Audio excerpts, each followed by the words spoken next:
Call about a felony in progress. That's when he made a U-turn and his patrol car crashed into a motorcyclist. 61-year-old Denzel Broadhurst died from his injuries. Police say Gilson did not have his car's emergency lights or sirens on. Gilson agreed to a plea deal for 90 days in county jail, but as long as he completes 100 hours of community service, that 90 days will be suspended, which means he wouldn't have to serve that time.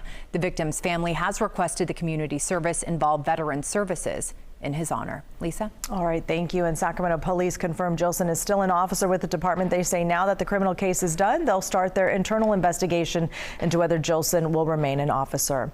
One of the former Memphis police officers charged in the death of Tyree Nichols changed his plea in the federal case against him.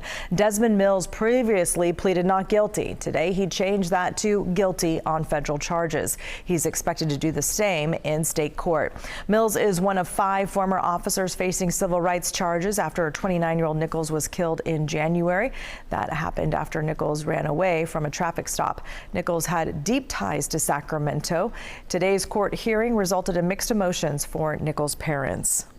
To hear how this man beat our son with a baton several times, a man that weighs twice what my son weighs, waited on the other officers to come to kick and beat and punch him, was very, very difficult for me and my wife to listen to. Prosecutors say they'll recommend a sentence of 15 years. It will be up to the judge to make the final decision on the sentence. The other 4 former officers charged have pleaded not guilty. National and global security are front and center on Capitol Hill today. The House just passed an Israel aid package. Meanwhile, senators are confirming their first top military positions in months. KCRA 3's Christopher Salas is in Washington, D.C. with how politics is threatening national security. Ty, Lisa, the House Israel aid package is unlikely to become law due to opposition in the Senate. Meanwhile, over in that chamber today, in a rare move of frustration, senators overrode the military confirmation blockade of Senator Tommy Tuberville and for the first time in months confirmed new military positions. An historic confirmation. On this vote, the yeas are 95, the nays are 1, and the nomination is confirmed. The Senate approving Admiral Lisa Franchetti to lead the Navy. She's the first woman to be a Pentagon service chief, the first female member of the Joint Chiefs of Staff, and the first military confirmation in months. No matter where you believe it or not, Senator Tuberville, this is doing great damage to our military. Amid growing frustration, senators bypassing Alabama Senator Tommy Tuberville's 9-month blockade of almost 400 military confirmations as he protests the Pentagon's abortion policy. I will keep my hold in place until the Pentagon follows the law or the Democrats change the law. Meanwhile, the House now preparing for its own political showdown as Republicans tee up an Israel aid package that cuts funding to the IRS in an effort to offset spending. I did not attach that for political purposes, okay? I attached it because, again, we're trying to get back to the principle of fiscal responsibility here. The issue has become a poison pill for Senate Democrats who say they'll draft their own proposal that's expected to also include money for Ukraine and other priorities. The Senate will not be considering this deeply flawed proposal from the House GOP. Political analysts say the congressional delays endanger security at home and abroad. The United States has long said Israel's its greatest ally, but if it doesn't show up when they need us most, then what does that say about our relationship and our commitment to that region and that country? Senator Chuck Schumer said his chamber is currently working on a resolution that would make it easier to prevent the blockade that is stopping more than 350 nominations from happening. In Washington, I'm Christopher Salas, KCRA 3 News. House Speaker Mike Johnson said another short-term funding bill will likely be required to avoid a government shutdown after November 17th. More Americans are getting out of Gaza. The Rafah border crossing is open, allowing some foreign nationals and wounded Palestinians to leave. I was supposed to leave on Sunday, and it was the second day of war, and I couldn't just leave my family behind and say, bye-bye, I'll see you on the other side. So I stayed in Gaza, and the war just got escalated so fast. And in the meantime, there are growing calls for a humanitarian pause between Hamas and Israel in order to get other civilians out and get aid into that region. KCRA 3's Kayla Norwood tells us what President Biden is saying about that. Ty and Lisa, President Biden told reporters just a few hours ago that dozens of Americans have been able to leave Gaza today. Now, this is the largest number to get out since the war between Israel and Hamas began. We got out today 74 American folks out that are dual citizens coming out. President Biden sharing that news Thursday afternoon. The president is also now echoing the calls for a humanitarian pause in the fighting in order to get aid into the region and more civilians to safety. This comes as Secretary of State Antony Blinken is en route to the Middle East as more U.S. and Israeli allies express concerns about the war. The White House said again Thursday it does not support a ceasefire, but said a pause is different. What we're trying to do is explore the idea of as many pauses as might be necessary to continue to get aid out and to continue to work to get people out safely, including hostages. The president already worked on one such pause when we were able to get those 2 Americans out. Secretary Blinken is scheduled to arrive in Israel on Friday. His department says that he'll get an update on their military objectives, ways to increase the flow of humanitarian aid, and also get an update on ways to get hostages out of Gaza. Reported from the White House, Kayla Norwood, KCRA 3 News. Secretary of State Antony Blinken also said 50 to 60 aid trucks are making it into the region every day, but he also says they want more to get in. You may be wondering what the difference is between a humanitarian pause and a ceasefire. Well, a ceasefire is an agreement to stop all military activity for a specific period of time. It's basically a truce or a temporary suspension of war rather than a final agreement to end all fighting. A humanitarian pause is a pause in military activity purely for humanitarian reasons. It's usually less formal and shorter than a ceasefire. Reliving memories, people honoring loved ones who've passed for Dia de los Muertos, why they say this day is so important.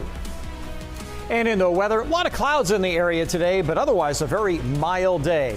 We have more clouds coming, but we've updated our rain chances for the weekend. I'll show you the latest thinking for the weekend in just a couple of minutes.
Take a look at traffic right now in Capital City Freeway. Business 80 looking pretty good in both directions. This is the East Street off ramp, and you can see things are a little bit slow, but it's typically slow in this area pretty much Monday through Friday in the afternoon.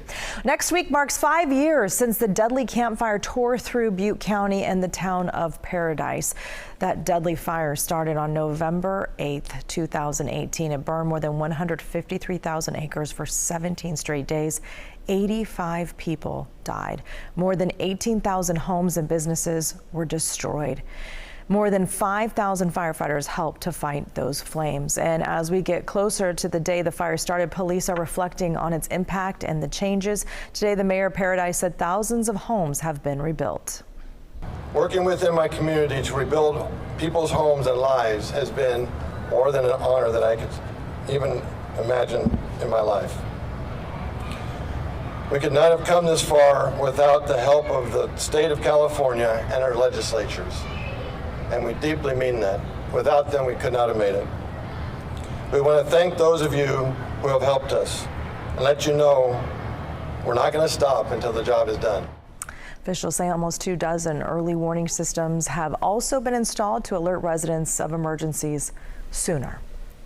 Today is an important day in Latin American culture. It's Dia de los Muertos, which means Day of the Dead. And on this day, families pay tribute to the loved ones who are no longer living.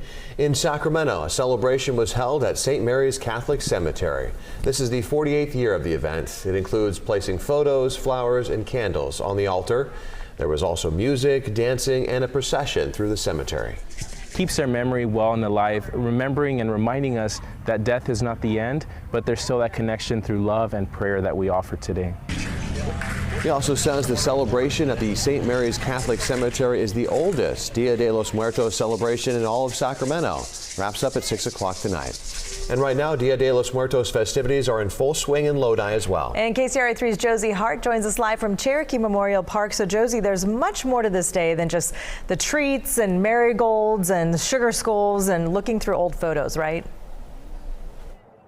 Absolutely. And just talking to a lot of the people out here, they tell us that to them, this is more of a happy and uplifting celebration of life, as opposed to having a day to just grieve or feel down. And here the folks are doing it by having a creative and positive, colorful, lively atmosphere. Now, we did take a stroll around and we saw that hundreds of graves here were covered with thousands and thousands of these marigold flowers. We have seen families coming through all day paying their respects at some grave sites, leaving offerings and photographs. Now, yesterday was a day to honor the lives of children who were gone too soon, and today folks are honoring adults, and they're doing so with things like traditional music. We are expecting to see a mariachi band coming through sometime soon, and they're also doing that with pastries, face painting, and much more. Now, this can be an emotional day for some as they think back at those who are no longer with them, but that doesn't mean they're not here in spirit. And if you ask the people here today celebrating, well, they will tell you that their hearts are full. I'm thinking especially of my Grammy and Papa. They practically raised me. It shows like how much love like we here still in the land of the living get to show for our beloved like muertos. And it's really like special to get to see how people like put their memories. But of course, this holiday to many isn't just about reliving these old memories, but also recreating them. Now at 5 o'clock, we will show you a special altar that we saw from a Stockton artist, and he tells us that this is in honor of his mother. He did a very, very unique thing, and we'll have that.